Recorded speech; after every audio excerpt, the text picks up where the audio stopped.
5,760 more children become orphans. Every one of those orphans is born full of potential, but they won't get there without your help. Would you help an orphan reach their dreams?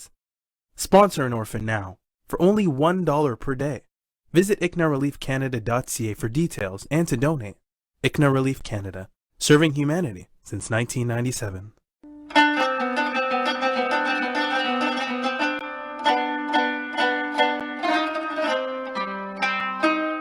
اعوذ باللہ من الشیطان الرجیم بسم اللہ الرحمن الرحیم۔ ناظرین، پہلا عشرہ رحمت اختتام کو پہنچا اور دوسرا عشرہ مغفرہ آمد اس کی شروع ہو چکی ہے۔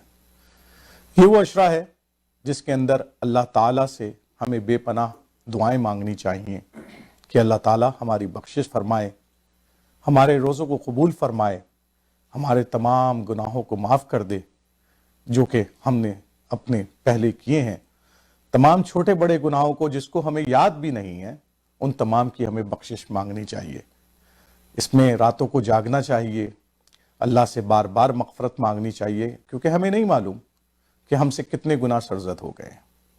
ایک خاص دعا اس کے اندر آتی ہے جو کہ نبی کریم صلی اللہ علیہ وسلم نے ڈیفینیٹلی ہمیں سکھائی ہے کہ استغفر اللہ ربی من کل ذنب واتوب علیہ، کہ اللہ میں پناہ مانگتا ہوں، اے اللہ میں انت تمام گناہوں سے بخشش مانگتا ہوں، معافی مانگتا ہوں جو مجھ سے سرزد ہو گئے ہیں، اور میں تیری پناہ میں آتا ہوں اور تیری ہی پناہ مانگتا ہوں، کیونکہ کوئی مجھے نہیں بچا سکتا ان تمام گناہوں سے سوائے تیرے اور تیری ذات کے۔ تو ناظرین، آج 11 رمضان ہے اور ہم 11ویں ہی سپارے کی جو ہے وہ تفسیر جناب جاوید اسلم صاحب سے سنتے ہیں۔ تو آئیے جاوید اسلم صاحب سے 11ویں سپارے کی ہم تفسیر سنتے ہیں۔ الحمدللہ وکفا والصلاة والسلام علی عبادہ الذین اصطفیٰ، اما بعد فاعوذ باللہ من الشیطان الرجیم، بسم اللہ الرحمن الرحیم۔ یعتذرون الیکم اذا رجعتم الیہم قل لا تعتذروا لن نؤمن لکم قد نبأنا اللہ من اخبارکم وسیر اللہ عملکم ورسولہ ثم تردون الی عالم الغیب والشہادۃ فینبئکم بما کنتم تعملون۔ صدق اللہ العظیم۔ رب اشرح لی صدری ویسر لی امری واحلل عقدۃ من لسانی یفقہوا قولی۔ اللہم ربنا الہمنا رشدنا وعذنا من شرور انفسنا، اللہم ربنا زدنا ایمانا وہدی وعلما نافعا وعملا صالحا ورزقا حلالا طیبا، اللہم ربنا تقبل منا صیامنا وقیامنا فإنک خیر المتقبلین، آمین یا رب العالمین۔ معزز ناظرین، السلام علیکم ورحمۃ اللہ وبرکاتہ۔ یہ قرآن مجید کا پارہ نمبر 11 ہے جس کا انشاءاللہ آج ہم مختصراً مطالعہ کریں گے۔ یہ پارہ جو آغاز ہو رہا ہے یعتذرون کے لفظ سے اس کا آغاز ہوتا ہے، اور اسی نام سے یہ پارہ مبارک جو ہے وہ موسوم ہے۔ اس کے اندر سورہ توبہ کی 36 آیات، جو بقیہ 36 آیات ہیں وہ اس میں درج ہیں، اور اس کے بعد پوری سورہ یونس اس کے اندر شامل ہے، اور پھر بالکل 5 آیات جو ہیں وہ سورہ ہود کی اس کے اندر شامل ہیں۔ جو حصہ اس کے اندر سورہ توبہ کا آیا ہے اس کے اندر زیادہ تر منافقین کا ذکر ہے۔ یہ جو غزوہ تبوک جو ہوا تھا، یہ سن 9 ہجری رجب کے مہینے میں، جب کہ شدید گرمی تھی، اور یہ ایک طویل سفر ہوا ہے۔ یعنی یہ جو غزوہ ہوا ہے یہ اس کے اندر بہت سخت حالات تھے، یعنی جیسے میں نے عرض کیا کہ شدید گرمی، اس کے بعد ان دنوں مدینے کے اندر ایک قحط کی کیفیت تھی، پھر اس کے ساتھ ساتھ یہ سفر جو تھا وہ بھی بہت طویل تھا، جیسے میں نے عرض کیا تقریباً 400-450 میل یا کلومیٹرز کا وہ راستہ تھا، اور یہ کوئی راستہ آسان نہیں تھا۔ اس کے بعد ذرائع بہت کم تھے، ظاہر ہے مسلمانوں کے پاس ریسورسز کی کمی تھی۔ اب وہ معاملہ تو نہیں تھا کیونکہ اسٹینڈنگ آرمیز تھیں، تو یہ حالات تھے۔ اور پھر سب سے بڑی چیز یہ کہ وہ مقابلہ تھا اس وقت کی سپر پاور کے ساتھ، سلطنت روما کے ساتھ مقابلہ تھا، اور ظاہر ہے کہ ان تمام حالات کے اندر گویا کہ مسلمانوں کے لیے ایک شدید امتحان کا گویا کہ وہ مرحلہ آ گیا تھا۔ اور پھر اللہ تعالیٰ کی یہ سنت رہی ہے کہ ان تمام امتحانات کا مقصد یہ ہوتا تھا کہ اللہ تعالیٰ چھانٹی کرنا چاہتا ہے کہ کون مومن ہیں، سچے ہیں، اللہ کے دین کے لیے محنت کرنے والے ہیں، اور ایسے لوگ کہ جو صرف نام لیوا ہیں، جن کے دل کے اندر ابھی وہ ایمان جاں گزین نہیں ہوا، جن کو قرآن مجید منافقین کہتا ہے، اللہ تعالیٰ ان کو گڑبڑ نہیں رکھنا چاہتا، ان کو سیپریٹ رکھنا چاہتا ہے اور ان کو علیحدہ کر دینا چاہتا ہے، اور ان کی علیحدگی ہوتی اس صورت میں ہے کہ جب اس طرح کا امتحان اور اس طرح کا شدید امتحان کہ سخت گرمی، قحط کے دن، اور پھر سفر اتنا لمبا اور ایک سپر پاور کے ساتھ مقابلہ، تو یہ تھی وہ شدید قسم کی آزمائش جو کہ اس وقت ان لوگوں پہ آئی، اور پھر وہ جو منافقین تھے ان کے وہ طرز عمل سامنے آ گیا۔ وہ آتے تھے نبی اکرم صلی اللہ علیہ وسلم کے پاس آ کے مختلف قسم کے بہانے بنانا کہ جی میرے ساتھ یہ ہو گیا، میرے بچے بیمار ہیں، میری بیوی بیمار ہیں، مجھے یہ کام ہے، مجھے یہ عذر ہے۔ تو یہ ساری تفصیلات اس میں آئی ہیں۔ اللہ تعالیٰ نے سیدھا سیدھا بیان فرما دیا کہ اب یہ سارے بہانے نہیں چلیں گے، اگر دین کو قبول کیا ہے تو اس کے لیے محنت کرنی پڑے گی، اور ساتھ ہی اللہ تعالیٰ نے یہ بھی فرما دیا کہ اب مزید ان کو مہلت، ان منافقین کو مہلت نہیں دی جائے گی، اور نبی اکرم صلی اللہ علیہ وسلم کو فرما دیا کہ اب اگر آپ ان کے لیے 70 مرتبہ بھی استغفار کریں گے تو اللہ تعالیٰ ان کا گویا کہ ان کی مغفرت نہیں فرمائے گا، اور بڑے سخت الفاظ اللہ تعالیٰ نے استعمال فرمائے، استغفر لہم او لا تستغفر لہم، کہ اگر آپ استغفار کریں گے ان کے لیے یا آپ ان کے لیے استغفار نہ کریں، ان تستغفر لہم 70 مرتن، کہ اگر آپ ان کے لیے 70 مرتبہ بھی استغفار کریں گے، فلن یغفر اللہ لہم، تو اللہ ہرگز ان کو معاف نہیں فرمائے گا۔ تو یہ ان کا جو طرز عمل تھا اس کا یہ نتیجہ نکلا کہ اب اللہ تعالیٰ ان کی مغفرت بھی فرمانے والا نہیں ہے، گویا کہ اللہ تعالیٰ اتنا سخت ان سے بیزار ہو گیا۔ اب اس کی دوسری طرف یعنی اس کے بالمقابل وہ مومنین حقیقی، ان کا طرز عمل اللہ تعالیٰ نے بیان فرمایا۔ بہت خوبصورت آیات اللہ تعالیٰ نے فرمائی، ان اللہ اشتری من المؤمنین انفسهم واموالهم بان لهم الجنہ، کہ یہ مومنین تو وہ ہیں کہ جنہوں نے اپنے مال اور اپنے جانی اللہ کے ہاتھ بیچ لیے ہیں۔ اب جب انسان اپنی کسی محبوب چیز کو کسی کے سامنے بیچ دے تو اب اس کا تو اختیار ختم۔ یہ وہ لوگ ہیں کہ جنہوں نے اپنی جانوں کو اور اپنے مالوں کو اللہ کو بیچ دیا۔ اب جب بھی اللہ کی طرف سے کوئی بھی پکار آئی ہے تو یہ ہر وقت اللہ کی اس پکار پہ لبیک کہنے کے لیے تیار رہتے ہیں، کیونکہ انہوں نے تو وہ سودا کر لیا، وہ گویا کہ یہ اب ان کی اللہ کی امانت ہے ان کے پاس یہ جان اور مال۔ ان اللہ اشتری من المؤمنین انفسهم واموالهم بان لهم الجنہ یقاتلون فی سبیل اللہ فیقتلون ویقتلون، یہ اللہ کی راہ میں قتال کرتے ہیں اور قتل کرتے بھی ہیں اور قتل ہوتے بھی ہیں۔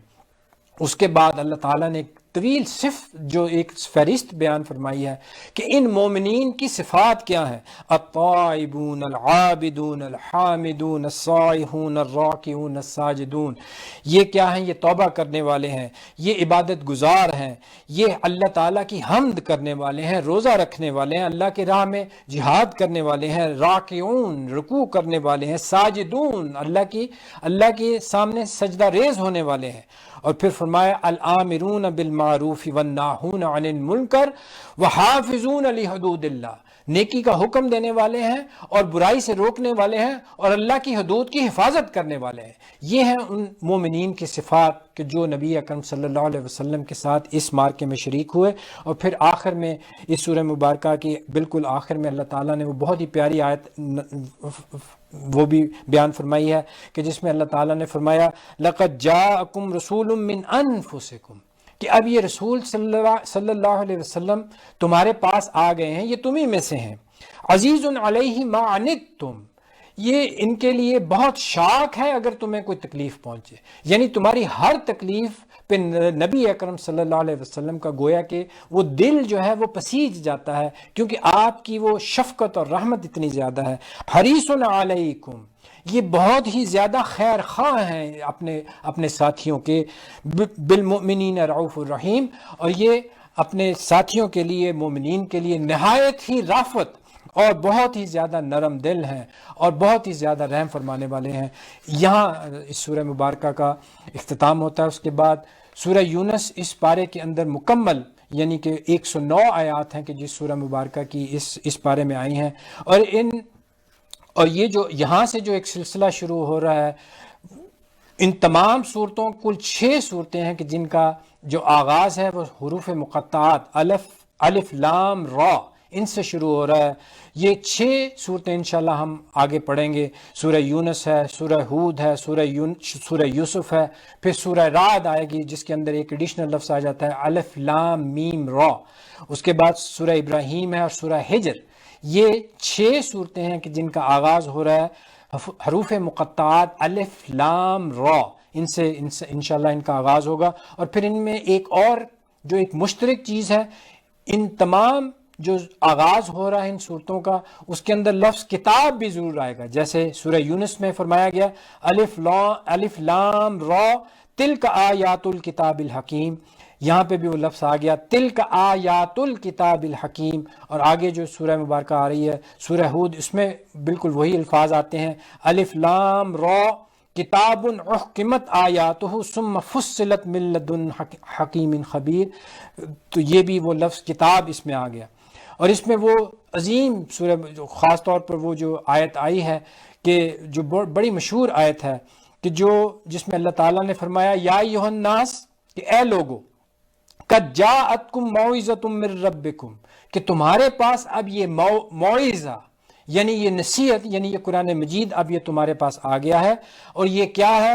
وشفاء لما فی الصدور، یہ ہے انسانوں کے دل کے اندر جو روگ ہیں جو مرض ہیں اس کی شفا ہے. یعنی یہ جو بغض ہے، یہ کینہ ہے، یہ جو ہم نے جو پچھلے پارے میں جو ہم نے پڑھا اور سورہ توبہ میں آیا، یہ جو نفاق انسانوں کے دل کے اندر پیدا ہو جاتا ہے، یہ ان تمام چیزوں کی شفا ہے یہ قرآن مجید.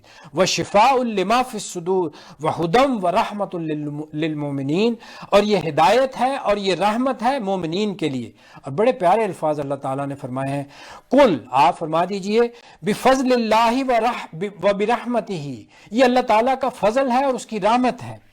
فبذالک فلیفرحوا، تو اب یہ جو اللہ تعالیٰ کی نعمت ہے، اب خوشیاں اگر منانی ہیں تو پھر اس کے لیے خوشیاں منانی چاہیے کہ یہ اللہ تعالیٰ کی کتنی عظیم رحمت ہے، یہ اللہ تعالیٰ کا کتنا عظیم فضل ہوا ہے. تو فلیفرحوا، تو اگر خوشیاں منانی ہے اور اگر اترانا ہے اور خوش ہونا ہے تو یہ جو اللہ تعالیٰ کی نعمت ہے اس کے اوپر انسان کو خوش ہونا چاہیے.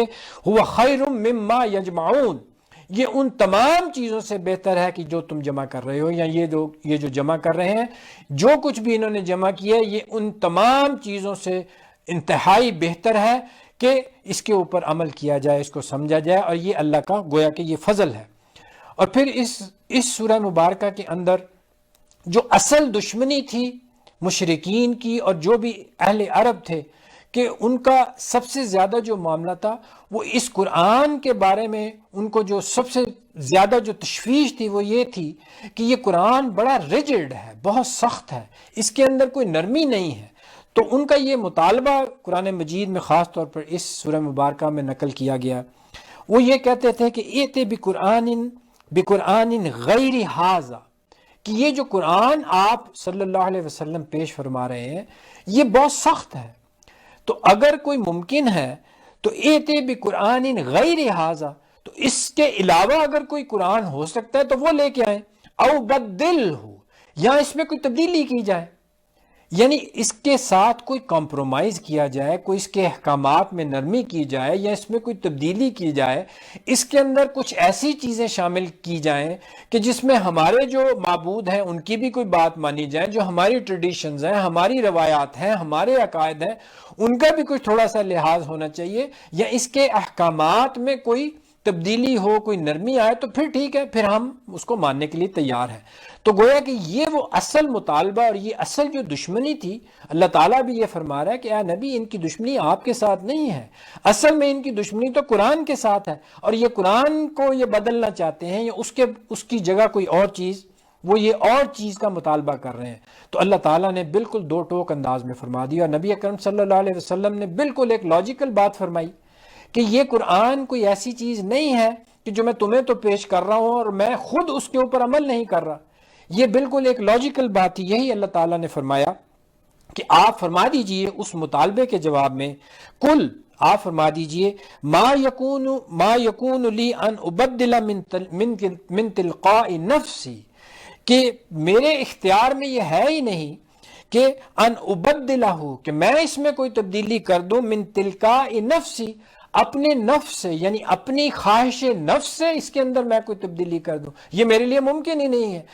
اس کی وجہ کیا ہے کہ ان اتبع الا ما یوحى الی، کہ میں تو خود اس چیز کی پیروی کر رہا ہوں کہ جو میری طرف وحی کیا گیا ہے، یعنی میں خود اس چیز کو فالو کر رہا ہوں کہ جو اللہ تعالیٰ نے میرے اوپر نازل فرمایا ہے، تو یہ میرے اختیار میں ہی نہیں ہے کہ میں اس کے اندر کوئی تبدیلی کر دوں۔ تو جو تم مطالبہ میرے سامنے پیش کر رہے ہو، یہ میرے اختیار میں یہ نہیں ہے کہ اس کو میں پورا کر سکوں، کیونکہ میں خود اس کے اوپر عمل پیرا ہوں کہ جو میرے اوپر وحی کیا جا رہا ہے۔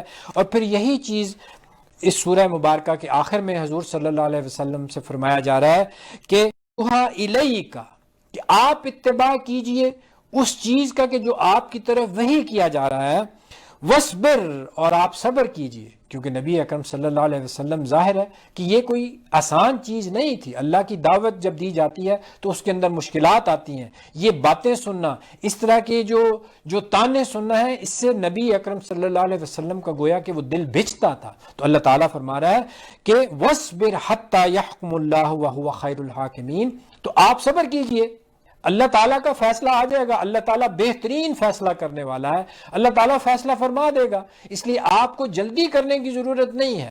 آپ بس اتنا فرما دیجئے کہ میں اس چیز کو خود فالو کر رہا ہوں جو میری طرف وحی کی جا رہی ہے، اسی کی اللہ تعالیٰ نے بار بار تاکید کی ہے۔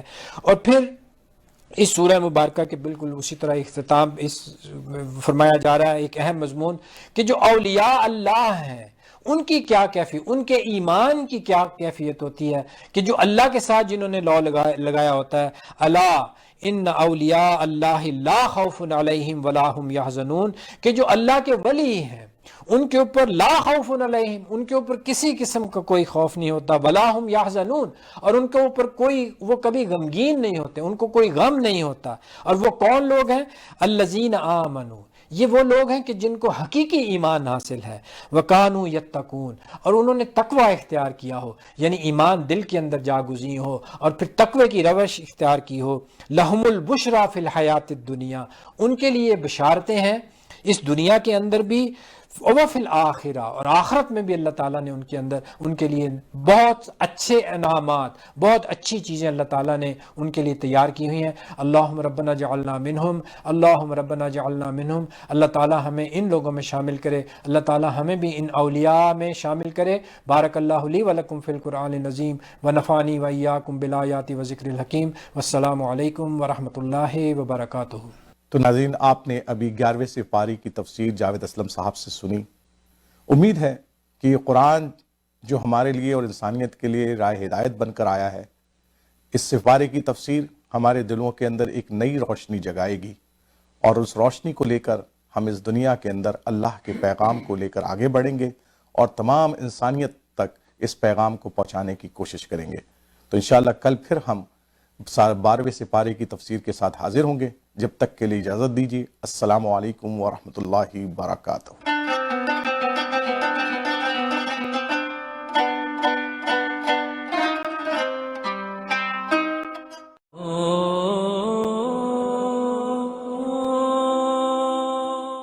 Did you know there are over 200 million orphans worldwide? Every day, 5,760 more children become orphans. Every one of those orphans is born full of potential, but they won't get there without your help. Would you help an orphan reach their dreams? Sponsor an orphan now for only $1 per day. Visit ICNAReliefCanada.ca for details and to donate. ICNA Relief